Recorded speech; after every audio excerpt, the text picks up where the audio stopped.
La Biblia. Para miles de millones de personas es una escritura sagrada llena de milagros y misterios. Sin embargo, los nuevos adelantos en la tecnología sugieren que los increíbles milagros tienen una base real. ¿Puede la ciencia revelar la verdad que se esconde tras los mayores misterios de la Biblia? Los secretos de la Biblia. El Éxodo. El libro del Éxodo es una historia de milagros y libertad. Narra la historia de Moisés, que le pide a un faraón egipcio que libere a los esclavos hebreos. Después de plagas y desastres, el pueblo hebreo huye hacia la libertad. Y Dios divide en dos el Mar Rojo.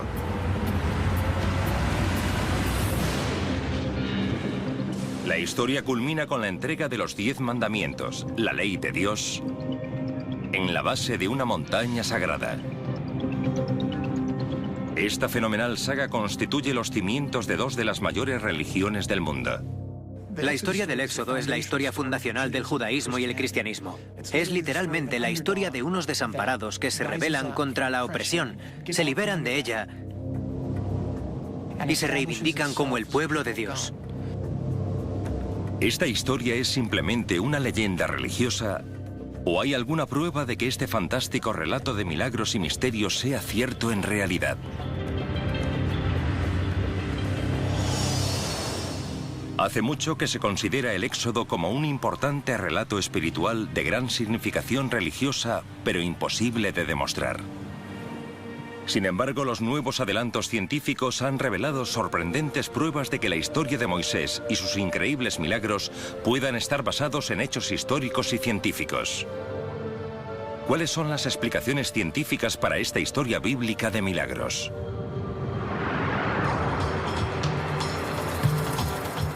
Para investigar esta cuestión debemos empezar con el único texto que existe: el libro del Éxodo en la Biblia hebrea. La historia comienza con el pueblo hebreo esclavizado en Egipto. La Biblia no ofrece ninguna fecha para este período. Al examinar la arqueología egipcia, no se halla mención alguna a esclavos hebreos. Sin embargo, hay un elemento de prueba que puede establecer un marco temporal para la historia de Moisés y el Éxodo. Algunos mantienen que esa prueba se halla en el Museo Egipcio de El Cairo. Y es la evidencia tangible que puede demostrar que esta historia épica es verdadera.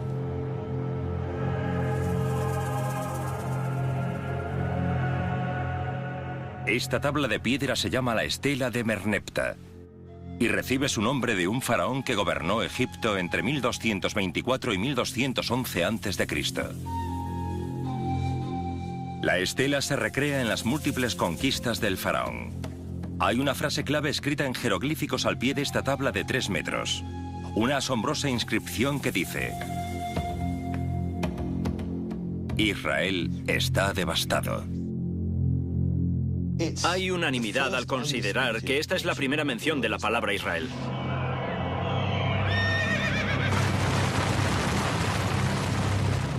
Por supuesto, ellos siempre dicen que lo destruyeron por completo, pero eso no significa que dejase de existir. Lo que hace es demostrar que los hebreos estaban en la tierra de Israel en aquel momento. Al comparar los frisos cronológicos de Egipto y de la Biblia, la fecha del Éxodo empieza a emerger. La Biblia afirma que Israel se fundó 40 años después de los sucesos descritos en el libro del Éxodo. Si la estela es correcta, establece que los hebreos estaban viviendo en la tierra prometida, la tierra de Israel, en 1211 a.C. Por tanto, el Éxodo tuvo que producirse antes de esa fecha. No hay más menciones a Israel o a los esclavos hebreos en las crónicas egipcias. Tampoco la Biblia da el nombre del faraón que gobernaba Egipto en tiempos de Moisés. Pero lo que sí nos dice la Biblia es lo que estaban haciendo los hebreos en Egipto. Y esto podría darnos la clave que nos permita descubrir más pruebas. El libro del Génesis dice: construyeron para el faraón las preciosas ciudades de Pitum y Ramsés. ¿Pueden encontrarse estas dos ciudades en concreto? De ser así, su existencia aportaría más pruebas de la esclavitud hebrea y del éxodo.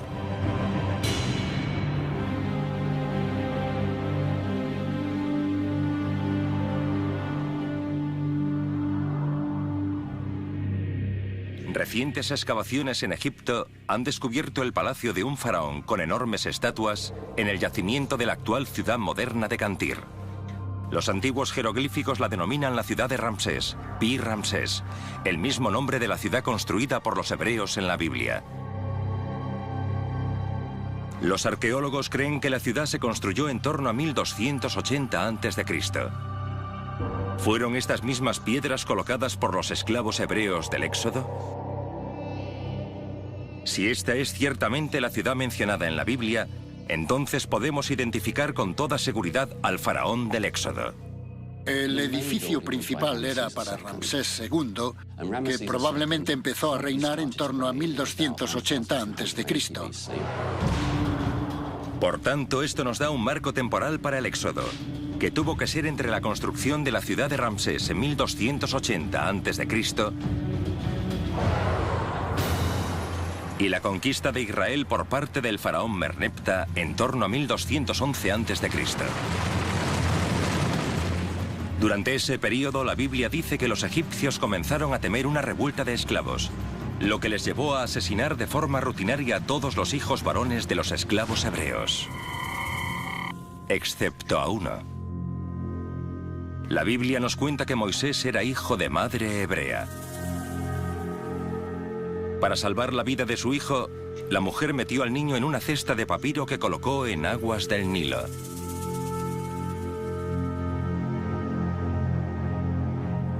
Por suerte, tanto la cesta como el bebé fueron encontrados por la hija del faraón.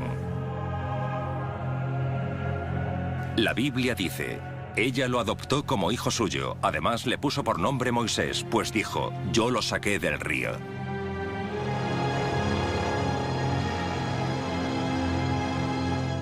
En hebreo, la palabra Moisés significa algo así como sacar. Y es lo que refleja que la hija del faraón sacara a Moisés de la cuna entre las espadañas. Pero puede que el nombre de Moisés aporte otra prueba para la historia de este relato, dado que Moisés no es claramente un nombre hebreo.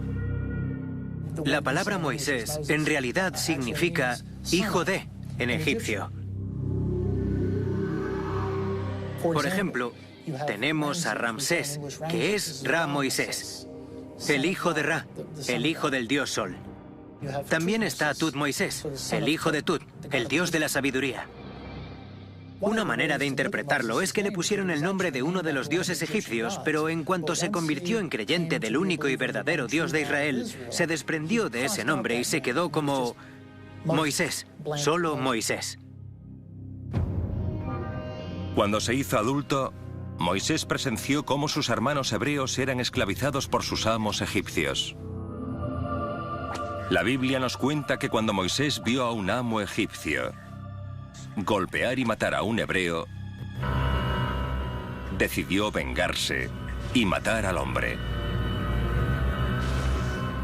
Este acto temerario no solo cambió su vida, sino que configuró el destino de todo un pueblo. La Biblia dice que Moisés huyó del faraón y se refugió en el país de Madián.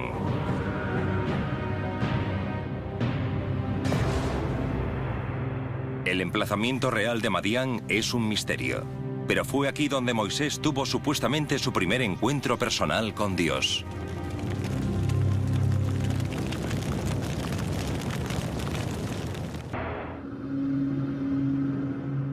En el libro del Éxodo, Moisés huyó de Egipto tras matar a un cruel dueño de esclavos. Según las Escrituras, Moisés buscó refugio en la tierra de Madián. La ubicación exacta de Madián no se deja clara. Los académicos han situado Madián en algún lugar de la península del Sinaí, en Egipto. La Biblia dice: el ángel del Señor se le apareció en una llamarada entre las zarzas. Moisés se fijó, la zarza ardía sin consumirse. La zarza ardiente es una imagen extraña de Dios. Tan extraña y específica que algunos científicos creen que podría tener cierta base real. Los arbustos no se incendian espontáneamente, excepto en ciertos sitios. Si hay una chimenea volcánica debajo de un arbusto normal, el gas caliente asciende y el arbusto se incendia. Las chimeneas volcánicas son pequeñas fisuras en la superficie de las zonas con actividad volcánica. Emiten muchísimo calor y gases inflamables, tan calientes como para hacer que un arbusto cercano entre en combustión. De hecho, la Biblia dice que el arbusto se quemó, pero no se consumió. Solo hay un arbusto en la zona de Egipto que encaje con esta descripción. Esto es una acacia. Si debajo hubiese una chimenea volcánica por la que saliesen gases, estos se inflamarían y arderían a través del arbusto. Para probar la teoría, nuestros productores aplicaron un soplete de propano a una acacia árabe. Por encima de los 1100 grados, la llama es invisible. Aparentemente sin motivo, el arbusto arde. Su tronco se va convirtiendo lentamente en carbón. Arde, pero no se consume, tal y como describe la Biblia. Si el arbusto ardiente es el resultado de una chimenea volcánica, esto nos proporciona una ubicación de la misteriosa tierra de Madián. Ni Egipto ni la cercana península del Sinaí son zonas con actividad volcánica. Los volcanes más cercanos están aquí, en la cordillera del Gran Rift, en Arabia Saudí. Puede que esta sea la ubicación de Madián y del arbusto ardiente. La ubicación es importante porque Moisés la recordará cuando conduzca a su pueblo a la libertad. Cuando Dios habla desde el arbusto ardiente, le dice a Moisés que regrese a Egipto para conducir a los hebreos esclavizados hacia la libertad. Moisés regresa a su tierra de nacimiento, donde se acerca al faraón y le dice: «Deja salir a mi pueblo». El faraón se niega y Dios dice: «Enviaré plagas sobre Egipto. Después os dejará marchar de aquí, es decir, os echará a todos de aquí». 10 plagas: sangre, ranas, mosquitos, moscas, peste, llagas, granizo, langostas, oscuridad y muerte. 10 acontecimientos devastadores que trajeron el horror y la muerte al país.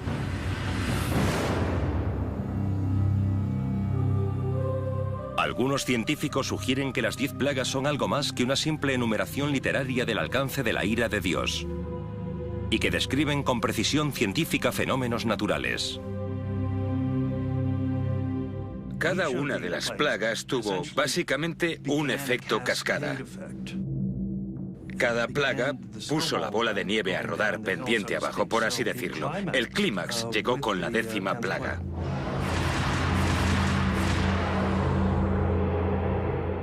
En la Biblia las plagas comienzan así: el río se convertirá en sangre.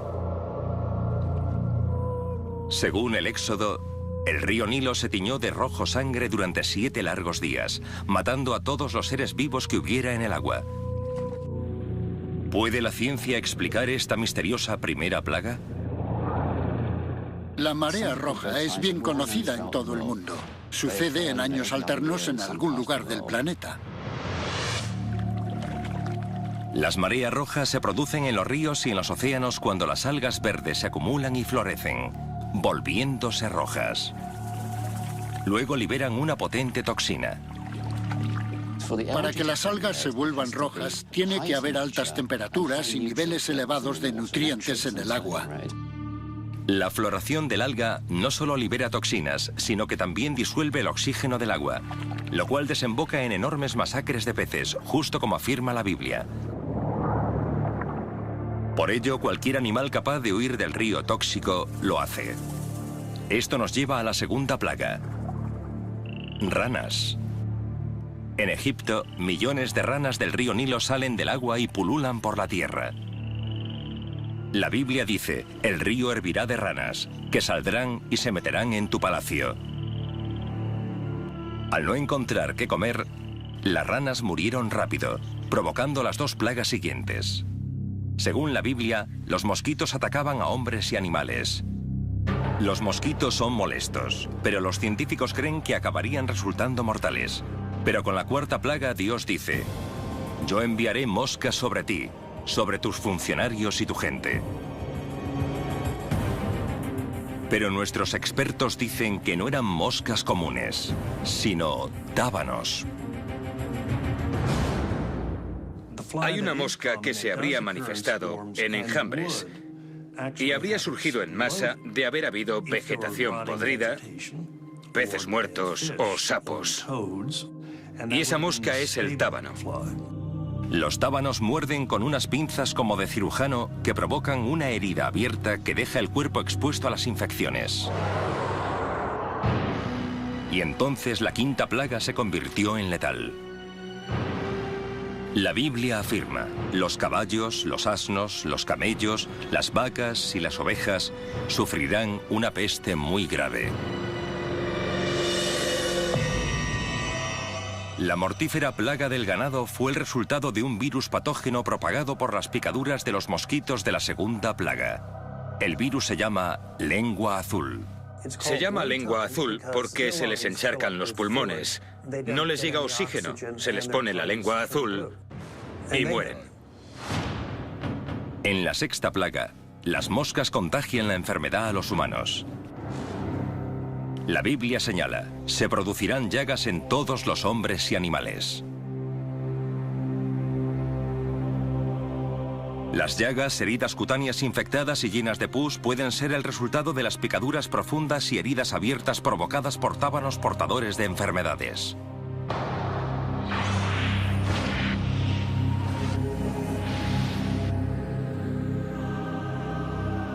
Hemos demostrado que es posible que las primeras 6 plagas estén interconectadas. Pero ese no fue el fin del terror. La 7ª plaga surge de la nada.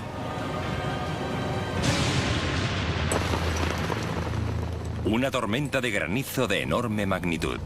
La Biblia la llama la peor tormenta en la tierra de Egipto.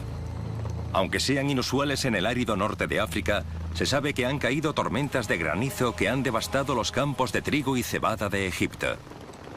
Este cambio repentino a un tiempo frío y húmedo en un clima tan cálido creó las condiciones ideales para una súbita eclosión de huevos de insecto, lo que condujo a la 8ª plaga. Las langostas. Al igual que hacen hoy, hace 3000 años en Egipto, las voraces langostas del desierto o Schistocerca gregaria se comieron todos los cultivos, provocando rápidamente la hambruna.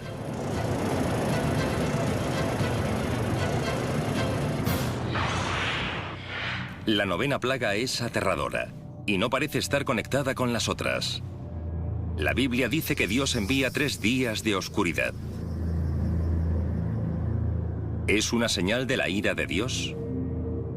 ¿Un presagio de la maldición inminente o hay una explicación científica? Con toda seguridad es un simún, una tormenta de polvo. Las de primavera son muy comunes en Oriente Medio.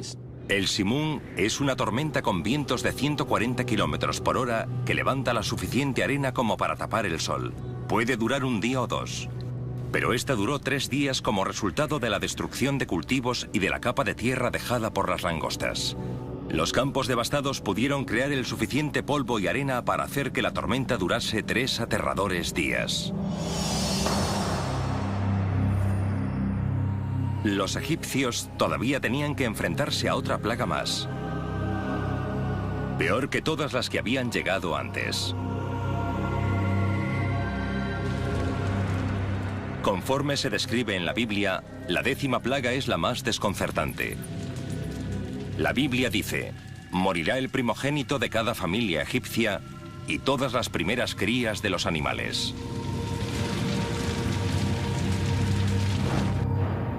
¿Cómo pudo suceder esto? ¿Fue la mano de Dios o un fenómeno natural?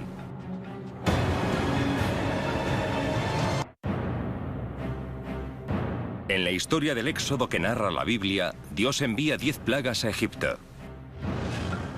Los científicos creen que estas plagas podrían ser desastres naturales interconectados. Desde el río de sangre hasta la plaga de las llagas. Conforme se describe en la Biblia, la 10ª plaga es la más desconcertante. La Biblia dice: morirá el primogénito de cada familia egipcia y todas las primeras crías de los animales.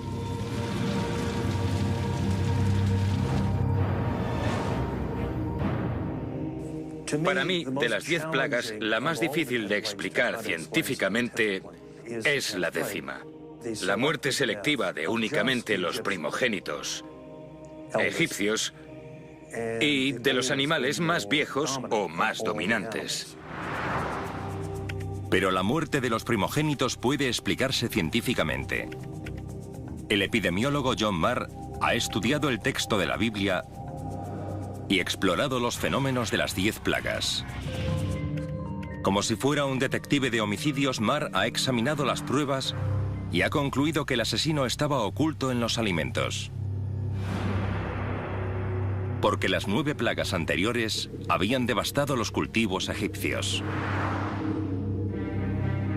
Los peces estaban muertos y no se podían consumir. Los animales estaban o bien enfermos o bien muertos. Los egipcios se estaban quedando sin comida. Y de repente se encontraron con la destrucción de su cosecha de primavera. El granizo y las langostas destruyeron los cultivos de un año entero. Esto obligó a los egipcios a coger toda la comida que les quedaba y almacenarla bajo tierra.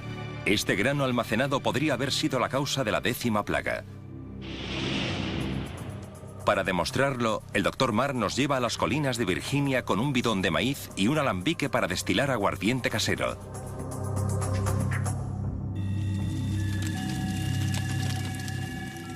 Esto es un alambique para hacer licor casero. Es una antigua y honorable tradición el utilizar levadura, que es un hongo, para convertir el maíz en alcohol.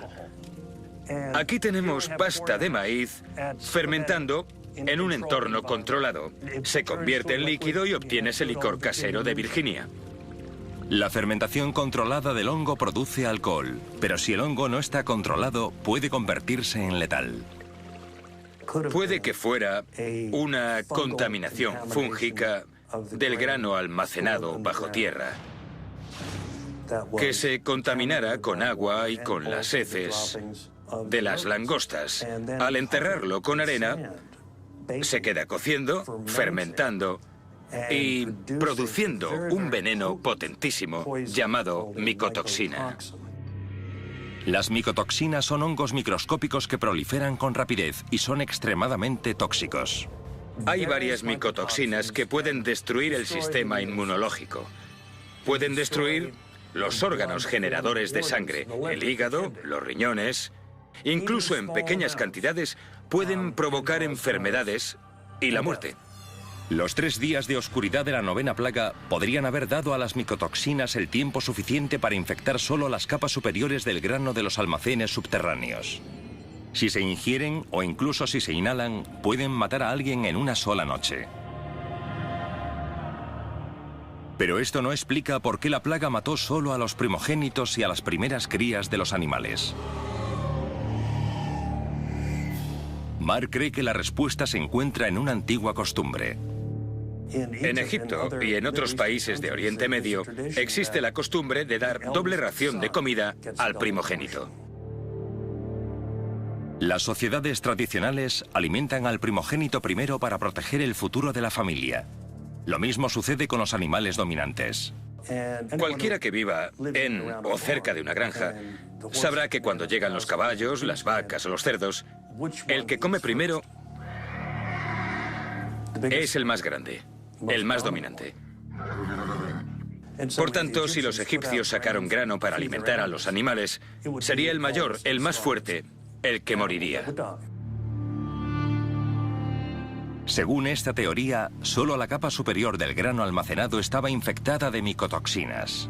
Con esta capa se alimentó a los primogénitos, mientras que el resto de la población comió el grano situado en la parte inferior de los recipientes. Los que comieron primero murieron, los demás sobrevivieron. Los esclavos hebreos se alojaban a kilómetros de los palacios egipcios, en una zona que la Biblia denomina la tierra del Gosén. Esta fue la clave para que sobrevivieran a las plagas. Estos desastres, incluso la infección del grano almacenado, no habría afectado a las chabolas de los esclavos fuera de las ciudades egipcias. Las 10 plagas, desde el río de sangre hasta las muertes en cada familia, pasando por la destrucción de las cosechas, destrozaron a los egipcios. El faraón cedió a los insistentes ruegos de Moisés y dejó marchar a su pueblo. La pregunta es, ¿en qué dirección partieron Moisés y el pueblo de Israel? En mi ruta, los israelitas saldrían de Egipto y entrarían en la península del Sinaí. El doctor Colin Humphreys y el doctor Peter Williams de la Universidad de Cambridge han estudiado cientos de mapas antiguos en busca de esta ruta sagrada. Como sabemos, el libro del Éxodo dice que el punto de partida fue el sitio donde el faraón tenía su palacio, un lugar llamado Ramsés.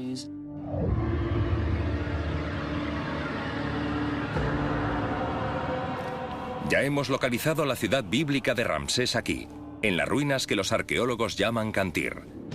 Pero para desvelar la ruta del Éxodo, debemos volver al texto bíblico.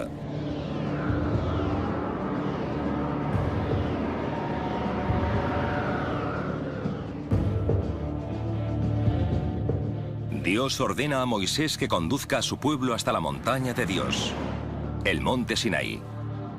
Pero antes de llegar, la Biblia dice que los hebreos se encontraron con el obstáculo del Mar Rojo. El punto del Mar Rojo más cercano a la ciudad de Pi Ramsés está aquí, cerca de lo que hoy es el Canal de Suez. Por su cercanía, se ha considerado que es aquí donde sucedió el milagro en el cual Moisés divide el Mar Rojo. Para nuestros expertos, la explicación de los últimos 3000 años está equivocada. Un problema importante es que en la época de Ramsés II, Egipto controlaba la península del Sinaí. Allí seguirían bajo su control. Dios le había dicho a Moisés que condujera a su pueblo a la libertad más allá de las fronteras de Egipto. Humphreys cree que la ruta del Éxodo debe ser, por tanto, diferente. Ello nos da un mapa muy distinto de la Biblia. Por tanto, para salir de Egipto, debían atravesar la península lo antes posible. Por ello, creo que pasaron por aquí y cruzaron directamente al Golfo de Aqaba. En vez de atravesar el Mar Rojo a 80 kilómetros de la ciudad del faraón, Humphreys cree que Moisés y los hebreos llegaron al Mar Rojo en Aqaba, 480 kilómetros al este. Hay otra razón para esta conclusión basada en los primeros viajes de Moisés.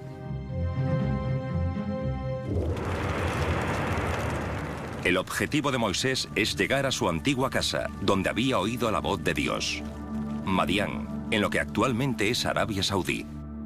Pero cuando los hebreos llegan a la costa, la Biblia dice que el ejército del faraón los alcanza. Entonces Moisés extendió la mano y el Mar Rojo se abrió en dos. ¿Podría haber algo de verdad en este tremendo efecto especial bíblico?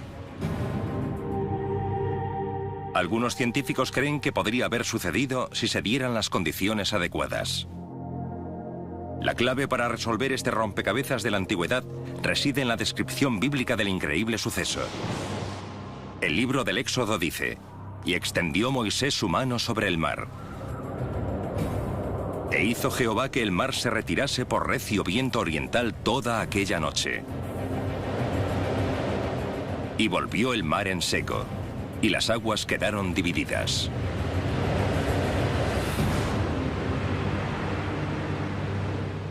Para nosotros eso fue, si no una prueba, sí un punto de apoyo de la teoría de que la división fuera provocada por el viento. El oceanógrafo Doronov sugiere que la división del Mar Rojo no fue un milagro instantáneo. sino un infrecuente fenómeno climático llamado repulsa de viento. Pueden ver en la pantalla la animación de una repulsa de viento. Es un fenómeno que tiene lugar en aguas poco profundas. Pueden ver que el viento sopla de la costa hacia el agua. Si el viento es lo suficientemente fuerte y el golfo es lo suficientemente poco profundo, puede hacer bajar tanto el agua que las crestas submarinas quedan al descubierto. Y ha llegado el momento de poner a prueba la teoría de la repulsa de viento. En la Universidad Estatal de Florida, Knopf y su entregado equipo de técnicos han construido un tanque gigante y lo han rellenado con agua salada adecuadamente teñida de rojo. En este experimento a escala, el viento lo genera una aspiradora de tamaño industrial. La hipótesis de las crestas de Knopf está representada por una pieza curva de acrílico. Por tanto, el viento sopla y pueden ver que esencialmente lo que hace es retirar el agua de la cresta. Pueden ver que hay aquí una parte en la que casi no hay agua. En la historia, los hebreos cruzaron el Mar Rojo cuando la cresta quedó al descubierto así. Muy bien, ¿ahora lo pueden apagar? Van a ver lo que pasa ahora cuando no hay viento. El agua va a regresar a su sitio. El experimento de laboratorio es un éxito. Demuestra que en teoría la repulsa de viento puede dividir el agua. Pero esta teoría depende por completo de encontrar una cresta submarina en el Mar Rojo.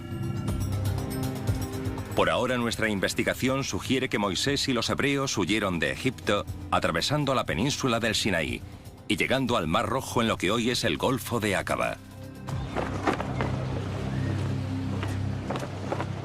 Hoy en día Aqaba es un moderno destino turístico compartido por los países de Israel, Jordania y Egipto.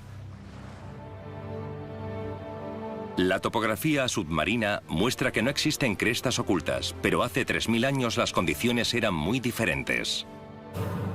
Sabemos que hace 2000 años las aguas del Golfo de Aqaba llegaban hasta 180 metros más allá de la costa actual.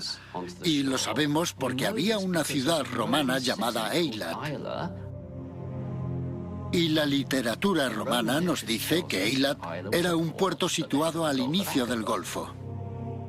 Ahora Eilat está a 180 metros del inicio del Golfo. Si nos remontamos al Éxodo hace 3000 años, tal vez llegase a otros 90 metros más allá. Cuando la animación por ordenador reconstruye la línea costera de Aqaba en 1250 a.C., las crestas que ahora están en la costa aparecen sumergidas. La línea costera moderna habría sido una cresta sumergida hace 3000 años. Si el Mar Rojo se dividió, podría haber sido justo aquí. Creo que este tremendo suceso se produjo a unos 180 metros de la costa actual del Golfo de Aqaba, un lugar propicio para la repulsa de viento. Pero el Dr. Knopf quería comprobar si su teoría se sostiene en aguas reales. Ha llegado el momento de elevar la apuesta y llevar el experimento de laboratorio a la costa. En el Golfo de México, en la costa de Florida, Doron Knopf ha diseñado un experimento único que probará su teoría de la repulsa de viento a una escala mayor. Si este experimento se salda con éxito, puede probar que es cierto que el Mar Rojo se dividió justo como cuenta la Biblia. Estamos en el laboratorio marino de la Universidad Estatal de Florida, que es lo que tengo detrás. Vamos a intentar demostrar cómo pudo haberse dividido el Mar Rojo.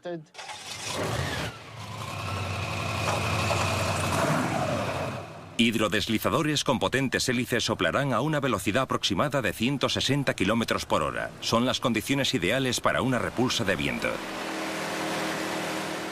El Golfo proporciona dinámicas de fluidos del mundo real, como masa, presión del aire y condiciones costeras que no pueden replicarse en un tanque de material acrílico.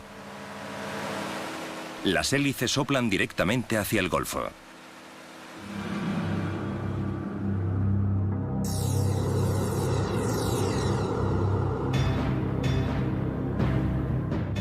El experimento a escala es un éxito, lo cual revela que si el viento sopla fuerte y durante el tiempo suficiente, puede dividir el océano, dejando al descubierto un puente de tierra. Pero la Biblia también nos dice que cuando el viento dejó de soplar, los muros de agua se derrumbaron y ahogaron al ejército del faraón. Cuando nuestro equipo interrumpe el viento, vemos lo que probablemente pasó en realidad hace 3000 años. El agua va a volver a su sitio. Y cuando vuelva lo va a hacer a toda velocidad, con una fuerza análoga a la de un camión circulando a 60 u 80 kilómetros por hora que atropellara un cuerpo estático.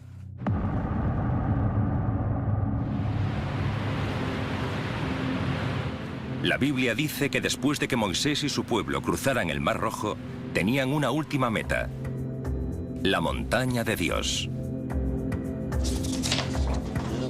¿Pueden nuestros expertos descubrir la verdadera montaña?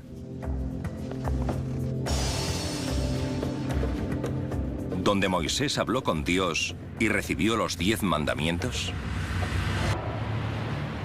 Hay un último misterio en el relato del Éxodo bíblico. Tras cruzar el Mar Rojo, Moisés conduce a su pueblo al Sinaí, la montaña de Dios, donde recibe los 10 mandamientos.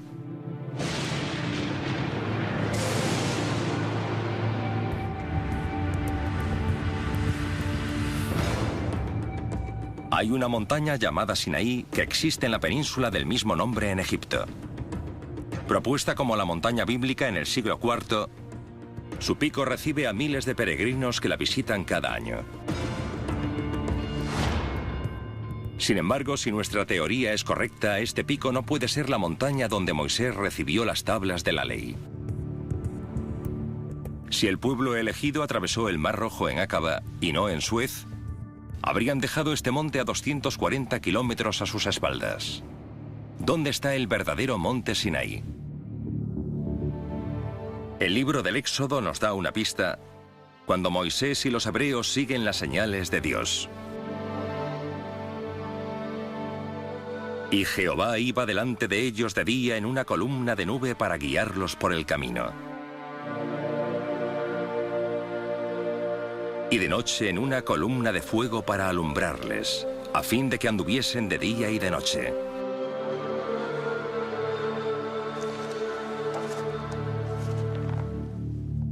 Los doctores Colin Humphreys y Peter Williams de la Universidad de Cambridge han explorado las diferentes explicaciones posibles y creen que esta extraña descripción es un retrato simple pero exacto de un único fenómeno natural: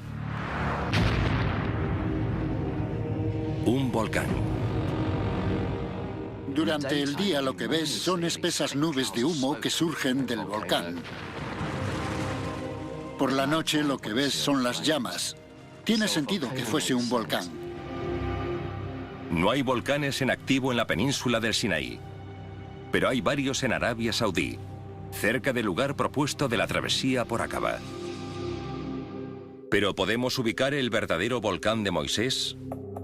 La propia Biblia parece dar indicaciones concretas. Si coges esto, hay un viaje de 10 días. Humphreys y Williams han revisado mapas antiguos que creen que les ofrecen pistas que les llevarán a la montaña de Dios. Les ayuda un mapa verbal que parece estar codificado en las palabras de la propia Biblia, en el libro del Deuteronomio. Creo que la clave de donde se halla el monte Sinaí está en una afirmación del primer capítulo del Deuteronomio que dice que está a 11 días de viaje desde un lugar llamado Kadesh Barnea. En una jornada normal, un peregrino recorre unos 60 kilómetros, lo cual nos da la cifra de 660 kilómetros. La ciudad de Kadesh Barnea aparece en varios mapas antiguos. En un radio de 700 kilómetros solo hay un volcán lo suficientemente grande y activo como para crear una columna de humo que los hebreos pudieran ver y seguir desde muchos kilómetros de distancia. Se llama Monte Beder. Cuando Moisés recibe las tablas de la ley en la montaña, la Biblia dice: el humo subía como el humo de un horno, y todo el monte se estremecía en gran manera. Una erupción digna de asombro que solo podría proceder de un volcán en activo. Si aceptamos que el monte Sinaí fue un volcán, me parece que solo hay una solución. Esa montaña tiene que ser Vedder. Nuestros investigadores bíblicos han creado una sucesión de teorías con solidez científica que parecen corresponderse exactamente con las palabras de la Biblia.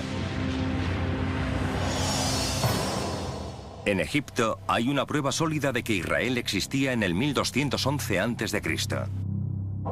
La estela del faraón Merneptah describe su conquista de Israel al menos una generación después de que el éxodo tuviera lugar. ¿Existe alguna prueba del éxodo en la tierra prometida? Por sorprendente que parezca, nuestro equipo llegó a las ruinas de Tel Gezer, en el Israel actual, justo cuando los arqueólogos estaban desenterrando las pruebas físicas. La semana pasada descubrimos esta estructura monumental.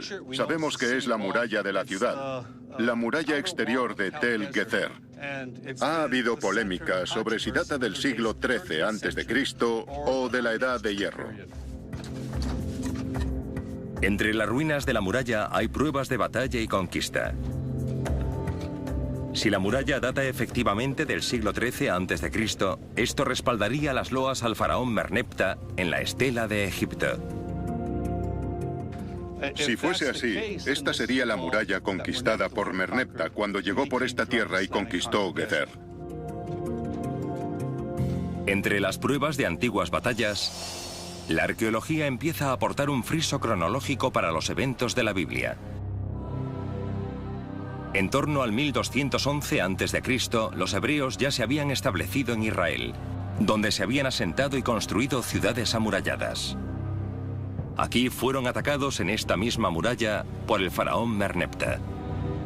Por tanto, el éxodo tuvo que ser anterior a esta fecha. Y no es coincidencia que Merneptah fuera precisamente hijo del faraón Ramsés II, cuya ciudad Pi-Ramsés fue construida por esclavos hebreos según la Biblia.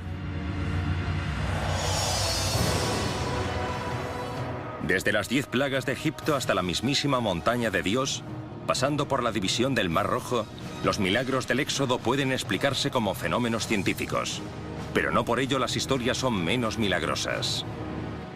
Cuando te pones a pensar en las penurias que tuvieron que pasar, llamaron desesperadamente a Dios desde lo más profundo de su ser y Dios les envió a su liberador. Es una historia estupenda.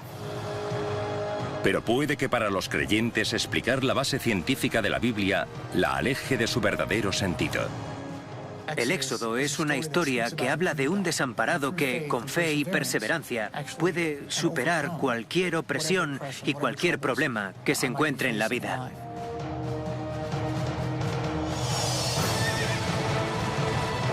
Los milagros del Éxodo conforman un relato asombroso que se seguirá contando mientras la gente siga valorando la libertad y la humanidad mire hacia la Biblia en busca de sabiduría.